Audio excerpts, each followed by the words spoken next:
Hey everybody, this is David with Rockin' Solo Radio, and today I'm rocking solo. You're probably wondering where Rue is, my lovely co-host with the big broad shoulders and a beautiful face, unlike mine. Unfortunately, he is exploring other opportunities. And by that, I mean he has a scheduling conflict, so he's probably like playing Overwatch or recording another video for me or working out or doing something fun. We just couldn't line up our schedules. We live farther apart, and it's just easier for me to record solo today. So that's what we're gonna be doing. Is just you and me. So I don't want to miss another Monday. I want to be here for 47 subscribers, and I have a weekly checkbox that makes me feel loved if I check it off. It's the only way I feel worthy in life. So I got to check that box to post on Monday.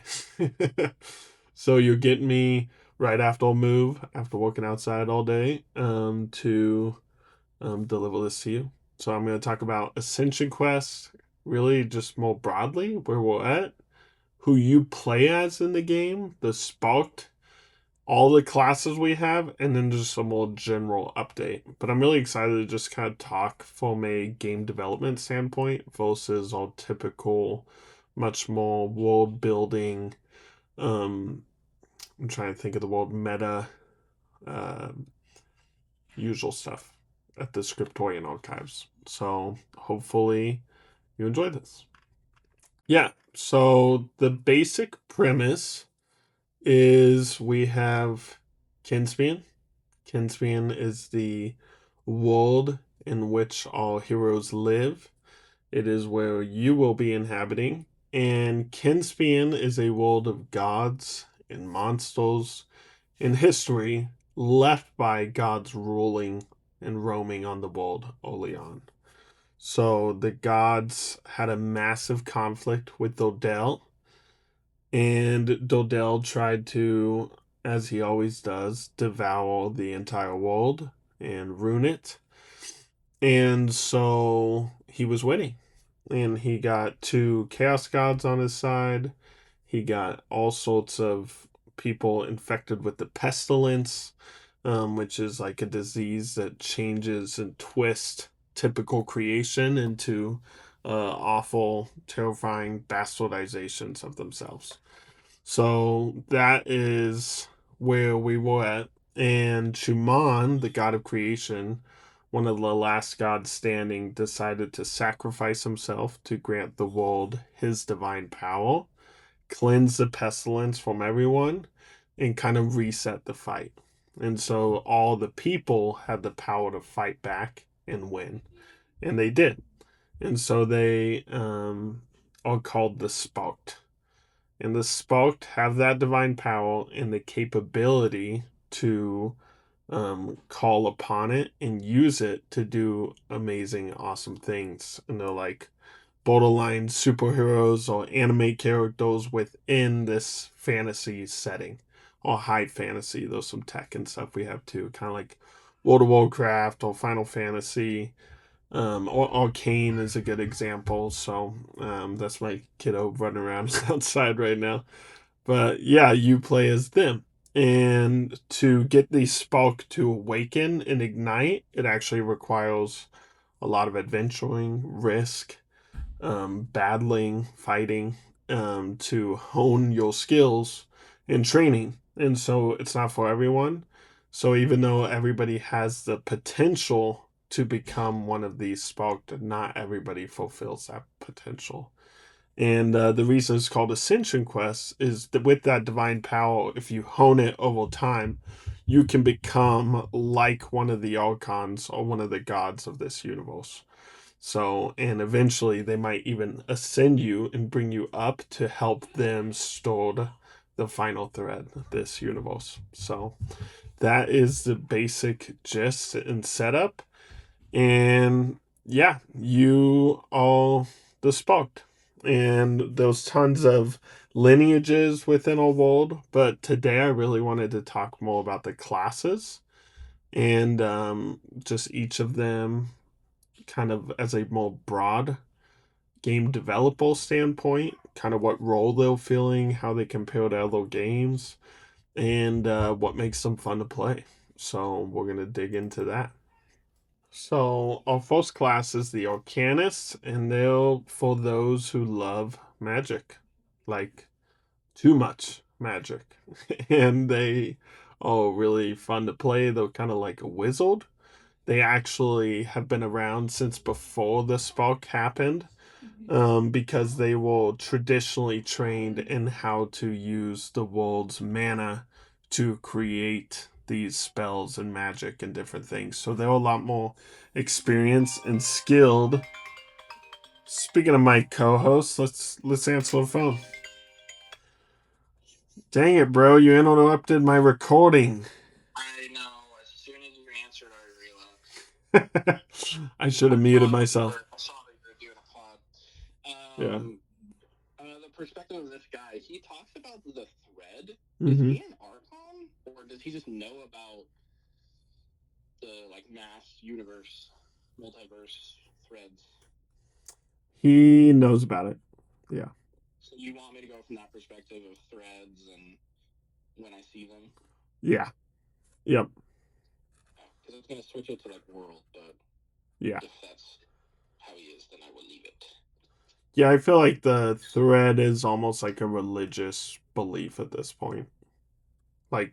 So they talk about it more mystically than they do specifically, if that makes sense. Okay. So also, Deep Scottish was horrendous. So I'm going to a Moby Dick style, salty sea dog, but more so not pirate, but yeah, that vibe. Yeah, it needs to be educated still. But yes, I get where you're going. Well, I was going for slightly hardened. I'm not making him dumb. Yeah, he should be an adventurer, like he was going out cataloging all of them, but he has that scriptorian background to him. Okay, so I'll just read you the first line. Yeah, go for it. They'll look behind the scenes because I'm recording you right now. Oh gosh. No pressure. Salty sea dogs. There are many evils that lurk within our thread. Monsters unmade biomasses, chasm spawn, and kaiju the likes you'd never seen. That's kind of where I'm going. Yeah, I like it. It's fun. Okay. Cool. Super cool. Well, finish that now that I made a guest appearance, I guess. Yeah, tell 47 subscribers hello. And anyone else. 47 people. Vacation and life is crazy, and I'm a butt, and this is my only appearance for this one. Yeah. You'll be back soon. Yes, sir. All right. See you, buddy. Right. See ya. Bye. All right. Rue's little interruption was actually kind of a blessing because I started reading through all the classes and I realized, holy crap, this is going to take a while. So I'm going to just breeze through this. I'm going to read you guys the literal most basic class description that's actually in the rulebook and the summary page, and then just give you a little more context. So, big overview, all classes are in a tree, right? And there's 5 options at the bottom, 3 options at the next one, and then 1 unified tier, right? And you can choose where you want to go on that tree and the path you take to Ascension. So, every class, even though there is paths and subclasses you could delve into and explore, everybody's builds comes out a little more unique and interesting. And you can even stop at any point on the tree to get another school of magic. So, again, tons of options to unleash your creativity. So, the first class is the Arcanist. The Arcanist is for those who like magic, like too much magic. That's literally what it says. And they have been around since the very beginning in Kiinspion, like for a very long time. They predate the Spalk, and they have gotten even better at their magics since the Spalk happened. And the ideal paths for the Arcanist is the Spell Sword, which is like a college dropout who wanted to swing their sword just as much as they like learn magic. The Universalist, and the Wand Master. The Universalist gets 4 different schools instead of 2. And the Wand Master gets to put some of those spells inside of a wand for easier casting and get to do mana bolts and different things for when they run low on mana. They're very cool. So, yeah, that is the Arcanist. The Feral Hunter is the next class. The Feral Hunter, this is how it reads. You picked this because you saw Bite Attack and immediately blacked out from excitement. The Feral Hunter is all take on a Ranger mixed with a Barbarian. And they play a little like Wolverine with a bow. Or really, however you want to play them. They have animal companions. In the paths you can take is a Mantis Spear Hunter, a beast tamer, and a feral monster. And really, the Mantis Spear Hunter is like a ranged combatant, and they unlock a legendary weapon at level 1. Beast tamer gets animal companion. Feral monster just turns you into a complete savage. You're literally playing kind of like Wolverine, so it's a fun one. Very easy for beginning players. The next one is the Guardian. If you chose this, you're a sweet soul with a strong sense of justice and a little bit of a complex. They play as kind of a paladin-esque role, but they're much more exciting. The main thing their class can do is use the protect reaction very well, and the protect reaction allows them to jump in front of another's attack and absorb that damage for them. They get better at it at a higher level. They get to do it more often at a higher level. And their ideal paths are the ultimate protector, the passive protector, and the offensive protector. So the ultimate protector will run and use their entire movement to get there and block the attack.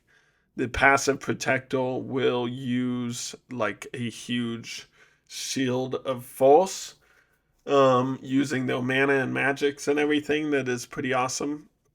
And the offensive protector specializes in counterattacking. The Guardian was my take on a tank support that I really wanted to make as fun and engaging as possible and feel like you're actually doing that thing, without just, what's the word? Baiting people in and getting lit up the whole time.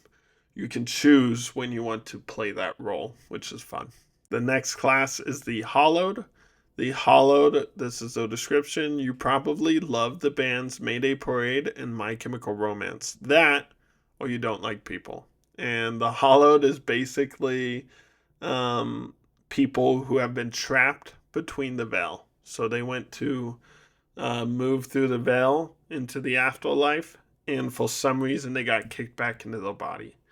They kind of exist in this weird median place between living and death. And they are trapped inside their bodies, typically until they fulfill why they were rejected in the first place. I'll figure that out. And they can stick around for as long as they choose to siphon others' energy. And they don't have to kill people to siphon their energy. But in the game, for like mechanic purposes, they do it when they hit people.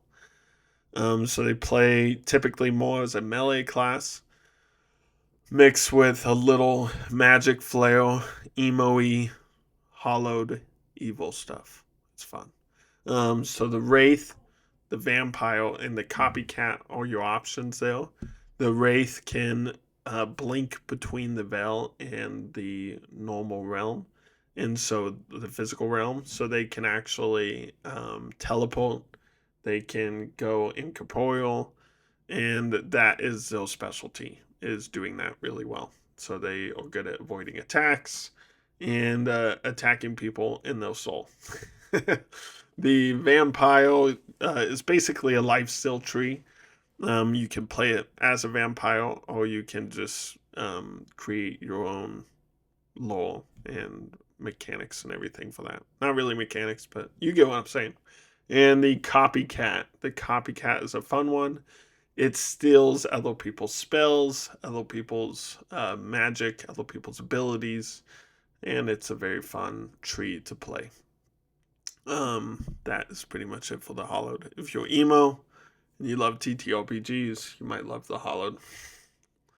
The Kinetic Gatekeeper. The Kinetic Gatekeeper is if you are a troll and you probably love the idea of making the enemy hit themselves. This class was basically both for me thinking of the Portal game and how I can make support classes way more engaging and fun to play. And so basically, they use portals to capture enemy attacks and reallocate them elsewhere. So the ideal paths are the Backcracker, the Leaper, and the Savior. The Savior creates walls of force, like the Invisible Woman. The Backcracker specializes in reallocating that force into people's spines and attacks that are dealing critical damage. And then the Leaper specializes in battlefield control and using the force he absorbs to move people, including yourself, to dropkick enemies. They're very fun. Kinetic Gatekeeper is awesome. I love the way the art is toning out, how they've developed over time, the lore that's been built around them. They were very fun, original, engaging class. Next is the Knight of Omnis. If you like this class, you probably love playing chess while everyone else is playing checkers. The Knight of Omnis gets chronomancy and classic melee paladin fighting. They're very fun. They're very specialized. They have a code. They have lots of cool role playing opportunities, and they're very effective in battle. They're super fun. There is warnings in the beginning of their class to not be a joke with your chronomancy. And the game doesn't really allow it mechanically, but sometimes players like to try to bend the rules to their will.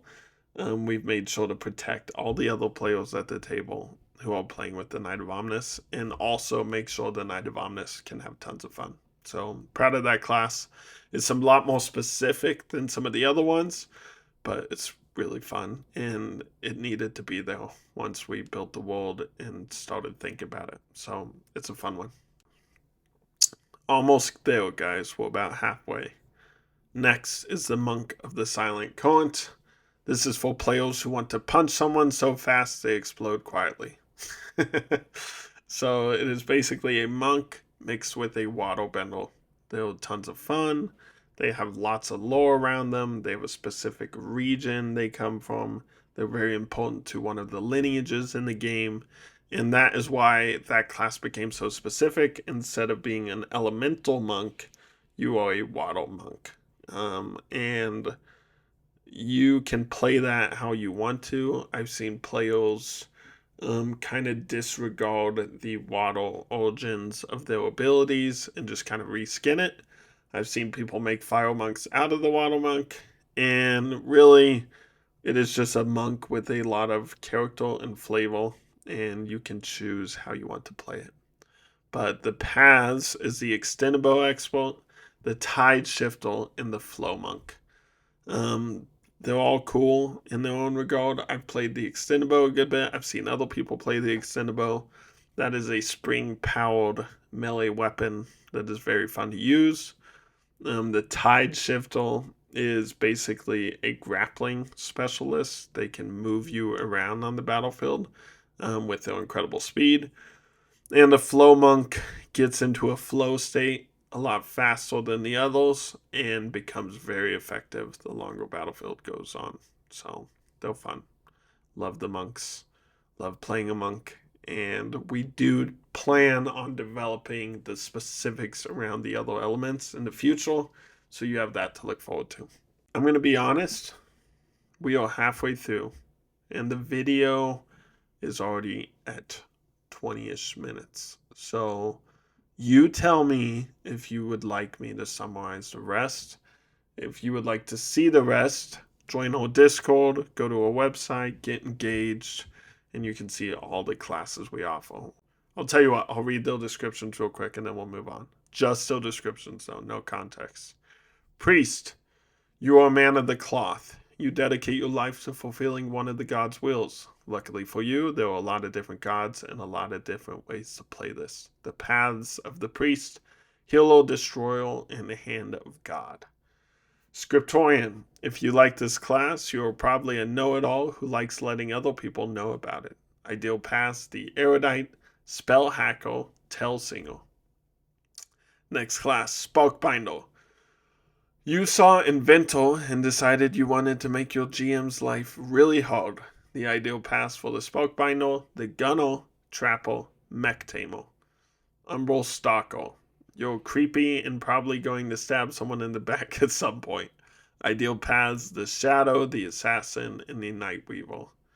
Rune Shot. Who doesn't want a dual-wielding, pistol-firing, trick-shot gunslinger in a fantasy world? If you like to shoot at range, this class is for you. The ideal paths, the Pistolero, the Blundershot combo, or the Rifleman. And lastly, the Victor. If you chose this, you either flex in the mirror or wish you could someday. And their ideal paths is the Cavalier, the Gladiator, and the Wrestler. Those are the classes of Ascension Quest. Please engage with the game as much as you can. And with that, I'd like to provide a little update and kind of give you some context on where the game stands currently. So we have a demo online. It has 82 pages. It is available for download on the website. All you have to do is provide an email. There's rules in there for how to play the game. Those pre-gens that have been really developed extremely well alongside the artist. And an awesome story that actually can kickstart your own campaign. All be carried into our next adventure module. It is cool. It takes about 4 hours. You could run it maybe a little faster than that. But most groups have been that or longer, especially if your group doesn't shut up and they love to roleplay. So if your group loves to roleplay, there's opportunities to do so throughout the demo, and your one shot can turn into an 8-hour 2-shot if you would like. We also have our player call. I think it's in a really strong, cool spot. It's meaty. It's got lots of resources. It's at 296 pages. It's essentially ready for broader playtesting. There's a couple alt pieces we can put in that we will put in, and lots of inevitable iterations we will change as we get more playtesters. So if you'd like to get your hands on that, join our Discord, shoot me a message, and I will send it your way. And as far as playtesting goes, we've done tons and tons internally with the developers of the game and their various groups and friends and all that. But we would really like to have external GMs because we know the game. We've had some GMs who didn't know the game as well as us, but they still got to be introduced to it by us. So we'd love some strangers to pick it up and run it without us explaining.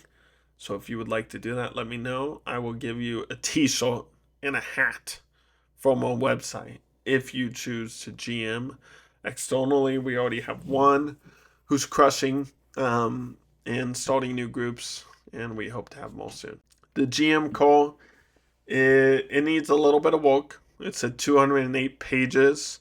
I'd say the living world is the biggest, most unfinished piece because that is the most complex. It requires softwares, knowledge of Discord, all sorts of other things. And it might be its own separate document we send to people who join the living world. That's kind of still up in the air how we're going to run things. But the ecosystems and the rules are very strong and usable, and there's also other useful tools within there. The ecosystems is something that I'm extremely proud of, and I'm finalizing in the next month or two. That's the goal. And it is basically a one-stop shop, depending on where you want to be at on the map for your games. So definitely check that one out at some point. And then to close, we've had tons of amazing adventures. We've had players create things we never expected. And ultimately, we want other tables telling their stories. So we are getting really, really close to that point. If you would like to join us on this journey, download the demo, give it a shot, and please tell us what you break and how you enjoyed the game.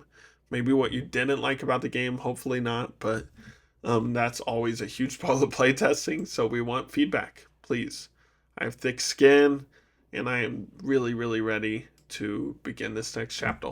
So if you'd like to play our game, go check it out at rocketswordgames.com. And we look forward to seeing you guys more in the future with a more fun, exciting podcast with my co host Rue next week. Thanks. Bye.